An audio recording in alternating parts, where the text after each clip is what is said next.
Hey there everybody, it's Alex here from VG247.com, and I'm here with a little bit of footage of the much anticipated remake of the third Resident Evil game. This is obviously from a preview build, a work in progress build. And obviously we had Resident Evil 2 remake a little while ago, and this is very, very similar to that. But that, of course, I think is pretty appropriate. The original Resident Evil 2 and 3 were quite closely linked as well. They were very similar games, taking place in some similar settings with some overlap and all that sort of stuff. And this is much the same. So I got to play several hours of it, and it totally is what you would expect. It's the same engine, sort of the same visual quality, the same style. But the difference between Resi 2 and Resi 3 has always been that the third game sort of turned stuff up to 11. The third game is definitely actually that bridge between the real horror-focused Resident Evil that the series started with earlier and indeed returned to with 7, and the action-packed superhero sort of stuff that we got in 4, 5, and 6. The third game is definitely the bridge between the two. And the remake is definitely... It's faithful. It's faithful to that concept. So when I was playing this demo, and obviously you can never quite say with difficulty on these things, because sometimes for press demos, they sort of, and public demos at trade shows and stuff, they sort of make stuff easier or give you a lot of resources so people don't find themselves running out of ammo. But I think it's probably part of the design where I definitely found that I had a lot of ammo quite early on, because it's encouraging you to really take on everything that's around you, because there's zombies everywhere. And of course there is the unique thing about the third game, which is Nemesis. Now the interesting thing about Nemesis here is when they brought out Resident Evil 2 Remake, I was slightly concerned that they'd sort of played their hand for Resident Evil 3 Remake, in the respect that in Resident Evil 2 you have the Tyrant, you have Mr. X, and the Tyrant in Resi 2 on the PlayStation has a limited capability. And he's really expanded in the remake, and in the remake he resembles Nemesis from this game quite a lot more. Now the interesting thing is they've sort of managed to take care of that, so Nemesis does not just feel like Mr. X, like the Tyrant from Resident Evil 2, and in fact it makes a lot of sense the way they've sort of built him, in that he's definitely got a lot in common with the Tyrant, but in order to become a Nemesis, you have to first be a Tyrant. Sort of, the Nemesis is an even more corrupted, even more mutated version of what Mr. X was. So it sort of makes sense that at a base level, he's the same, but then scratch beneath the surface and he's a far more effective stalker to chase you. And he sort of has...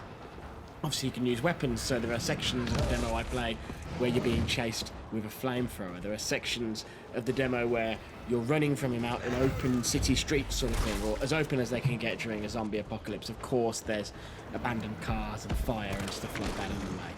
And he can do stuff like, if you run past him and just try to run away from him, he can do stuff like grab you with his tentacles. They'll extend out and grab you and make you trip up and fall over so he can catch up with you.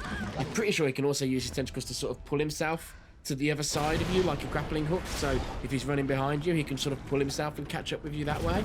So you see what I mean? There's all these sorts of ways where he's a far more effective and far more deadly character to chase you than the Tyrant was. And to be honest with you, I don't cope well with stuff like this, and the zombie stuff, it didn't bother me at all. It never does. There was one jump scare in particular that got me, that was a very cleverly hidden, they put an item crate in a specific place, and when you run towards that item crate to get a green herb or some ammo or whatever's in there, there's a zombie encounter, sort of on the way, which grabs you by surprise. That did make me jump, but the zombie stuff doesn't really bother me. But when I was being chased by Nemesis, it's like you get the proper stress. you really feel it in your gut, you know what I mean? And I think that is the thing you can say about this game, where like you just say that and you know that it's sort of mission accomplished. But like I said, there's some other stuff about this remake. So it's sort of got, like I said, it's more actiony, so you've got more ammunition and stuff like that. This is quite early on in the game, and yeah, I was able to sort of get an upgrade from my gun, a red dot sight. You've got things in the environment, so there's like electrical things, I don't know what they are, substations, whatever, that are around the city.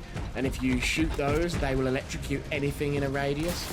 So you can use that to stun Nemesis, but also you can use that to take out like 5 zombies at once. I was given a lot of grenades. But the big change, actually, is the new combat dodge. So for that, you have to be aiming down the sights, and then you press a button. I think it's right bumper R1, but it's always hard to remember when you come away from these things. But you press a button, and basically you do a sort of a little quick dodge forwards. Now, if you get the timing right, then obviously you can just dodge forwards and get past the zombie. If you do it perfectly, instead of just a dodge forwards, it becomes a sort of combat roll, and the screen sort of flashes to show that you've done a perfect dodge. It almost feels like something out of a character action game, like the way you would do dodges in something like a Nier Automata or Bayonetta or whatever. Obviously, it's not quite like that, but definitely the way the screen flashes for you to tell you that you've done a perfect dodge, it's really, really cool. And you can use that against Nemesis as well, so you can sort of almost dodge between his legs, which is great, to sort of get away from him. And it just, all these things sort of add up to just make this feel like a more action-packed game than Resident Evil 2. But that, I don't think that dents the horror, so to speak. Like I said, when Nemesis is on your tail and you've got a very specific sort of goal that you've got to get to on the map, that's not a good feeling. You know, you really feel the dread in the pit of your stomach from being chased, and so that's really, really good. The footage you've got here, you know, as you're probably able to tell, this isn't the footage that I captured. It's, you know, the UI has been removed and all that sort of stuff, so you can't see the aiming cursor or the ammo counters or anything like that. So this is footage that Capcom has provided, but this is the section of the game that I played. It very much looks like the game that I played as well. I was playing on a PlayStation controller. I wasn't clear if it was a console or a dev kit or a PC plugged into a console, but I'm pretty sure if I had to guess that I played the PS4 Pro. But to be honest, performance and stuff isn't really a concern, because this is the same engine as Resi 2 Remake. It's the same sort of visual fidelity. There's a bit more openness to this game, so I'm sure there were some performance concerns in terms of when you're out in the wide open city streets and stuff. But it ran great, it looks great, and it feels like a really smart take still on the formula that was sort of established in the second game, and even in the original was grown and changed in the third. And that's really, really cool, I think. I think these two games sort of, they form a little duology where they do different things extraordinarily well, but they have enough similarity and connective tissue that if you liked one, you're more or less guaranteed to like the other. And the actual question will probably be, which one is your favourite? Do you prefer the more action-packed game of Resi 3, or do you prefer the sort of more contemplative, slower stuff of the second game? Obviously, there's still lots of the second game sort of stuff in there. There's still lots of puzzles, and your you know, the one main puzzle in the section I played is there's a fire in the way, and you need to sort of there's a fire on a street, and you need to get down that street, and there's a fire hydrant at the top of the street, but you don't have a fire hose. So in classic Resident Evil fashion, you've got to trek across the map, go to some different places in order to find a fire hose, put out that fire, and then go to the next area. And there's lots of that, and then obviously once you've obtained what you need from that area, you're then backtracking, this time with Nemesis chasing you. And so all that stuff sort of adds up in a big and satisfying way. Some questions that I know will be asked in the comments. I don't know if you're able to down Nemesis temporarily in this version. It was not something that I was able to accomplish in my limited time with the game. He is a hardy fella. But if I had to guess, I would assume that you probably can down him, because you could down Jack in 7 and you could down the Tyrant in 2. But yeah, if you can't tell, I really enjoyed Resident Evil Remake, both 2 and 3. They're both really, really, well, the second one I could say with absolute certainty is really, really good. And, you know, it's very rare you go for a hands-on with a game and you come away and go, yep, they've nailed it, not a problem. I look forward to playing the final version. I'm sure it's going to be good.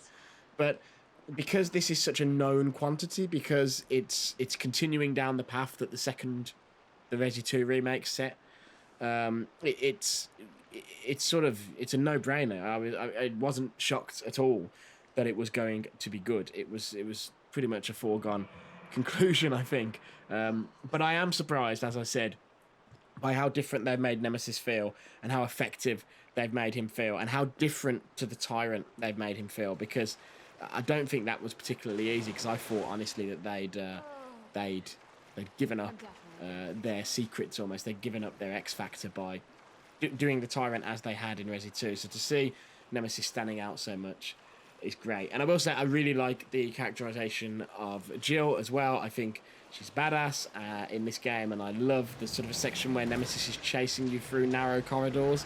Very similar actually to the section of Resident Evil 2 Remake where you play as Ada and you're in the sort of sewer sort of area, and it's quite an enclosed space, and you've got it's sort of like a mini boss encounter with Nemesis. There's a section here where you're running away with Nemesis, with the Tyrant, and there's a section here where you're running away from Nemesis that's very similar to that. What I love is Jill is goading Nemesis, Jill is insulting Nemesis, she's got some fight in her in this characterization. I mean, she always did, but I really, really like this new characterization. I think they continue to nail these reimaginings of these classic characters and the way they're casting them and finding the right looking people to scan the faces in and stuff. It's good stuff. And yeah, that pretty much sums it up. It's good stuff. I really enjoyed my limited time with Resident Evil 3 Remake, and I'm running out of footage to show you now. One thing I will say is I did also get to play some more Resident Evil Resistance, which of course is the multiplayer mode that ships with this game, that is part of this game because it comes with this game, but it's also definitely sort of a separate project development-wise. It's very different. It is running on the same engine though and stuff, but it is a very different game. But if you want to know more about that, we've got some video of that too for you to check out. But yeah, that is Resident Evil, yet another Resident Evil remake. The question is, will they do 4? Or will they do 8 next? Or will they do 8 and then 4? Or will they do 4 and then 8? It's quite exciting, but I hope they do something new next. I would like to see a new game first before they move on to another remake. But I think everybody sort of wants to see them do 4 now, because that is such a beloved game. Anyway, if you want to read a bit more of my impressions on this game, do hit up VG247.com, because there's a written preview which is much more structured than my random ramblings here. But the point is, if you were sort of sitting on the fence and waiting to hear, you know, hands-on impressions, if this game was going to be good, if the third remake was going to be as good as the second, here's the good news. It's good. It seems to be really, really good, and I cannot wait for it to come out, which isn't long now, thankfully. So that's it from me. Don't forget to give us a like, give us a subscribe, hit all those positive buttons. It apparently helps us out, so I'm told by the Google and YouTube gods. And yeah, until next time, everyone. See ya.